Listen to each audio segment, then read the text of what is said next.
নিমপিট আশ্রমের পক্ষ থেকে সম্মানীয় চাষি ভাইদের উদ্দেশ্যে আমাদের একটি নিবেদন। কিভাবে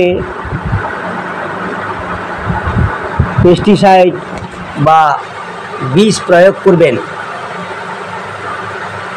সে সম্পর্কে একটি সম্যক ধারণা দিতে চাই।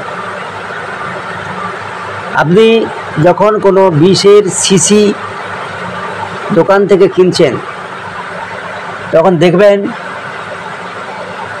যে পয়জন লেখা আছে, তার নিচে লাল রঙের একটা ত্রিভুজাকৃতি চিহ্ন দেওয়া রয়েছে। এটা দেখলে আপনি বুঝবেন যে অতিরিক্ত বিষাক্ত এর ব্যবহার নিষিদ্ধ। এটা না ব্যবহার করা সবথেকে বিধেয় চাষবাসের ক্ষেত্রে। এরপরে দেখবেন যে হলুদ চিহ্ন, যে বিষের শিশিতে দেওয়া রয়েছে হলুদ চিহ্ন ত্রিভুজাকৃতি, সেটা বুঝবেন যে উচ্চ মাত্রায় বিষাক্ত পদার্থ রয়েছে এবং এই বিষ না ব্যবহার করাই সবচেয়ে ভালো এবং বিচক্ষণতার কাজ হবে। এছাড়া যে শিশিতে দেখবেন নীল রঙের ত্রিভুজাকৃতি একটি চিহ্ন রয়েছে, এটা বুঝবেন যে মধ্যম মাত্রায় বিষ, এটা হচ্ছে মধ্যম মাত্রার বিষ। প্রয়োজনে এর ব্যবহার করা যেতে পারে, প্রয়োজন ছাড়া এর ব্যবহার করবেন না।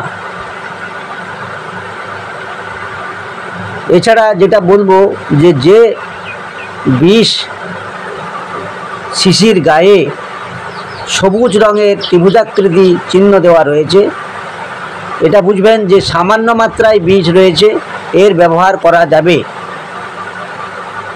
এবং এগুলো ব্যবহার করার সময় কি কি সাবধানতা অবলম্বন করা উচিত সে সম্পর্কে একটু সম্যক ধারণা দিতে চাই। খাদ্যদ্রব্যের সঙ্গে এই ব্যাগ বা পেস্টিসাইড ব্যবহার করা যাবে না। পেস্টিসাইড গ্রহণ করার জন্য আলাদা ব্যাগ রাখতে হবে। লক্ষ্য রাখতে হবে পেস্টিসাইড ভর্তি ব্যাগে যেন বৃষ্টির জল না পড়ে। পেস্টিসাইড ভর্তি ব্যাগে যেন কোনো ধারালো জিনিস না থাকে।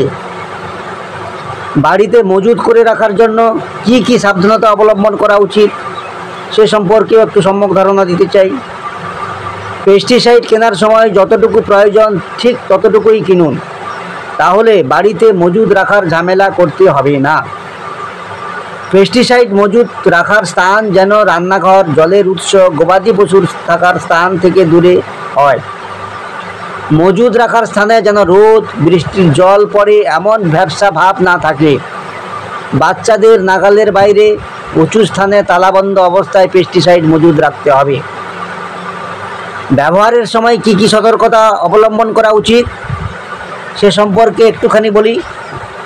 কেবলমাত্র সরকারি রেজিস্ট্রিকৃত সঠিক পেস্টিসাইড সুপারিশ মাত্রা অনুযায়ী সঠিক মাত্রায় প্রয়োগ করতে হবে, অথবা নিমপিট আশ্রমের যে সমস্ত বিজ্ঞানীরা রয়েছে তারা যে সমস্ত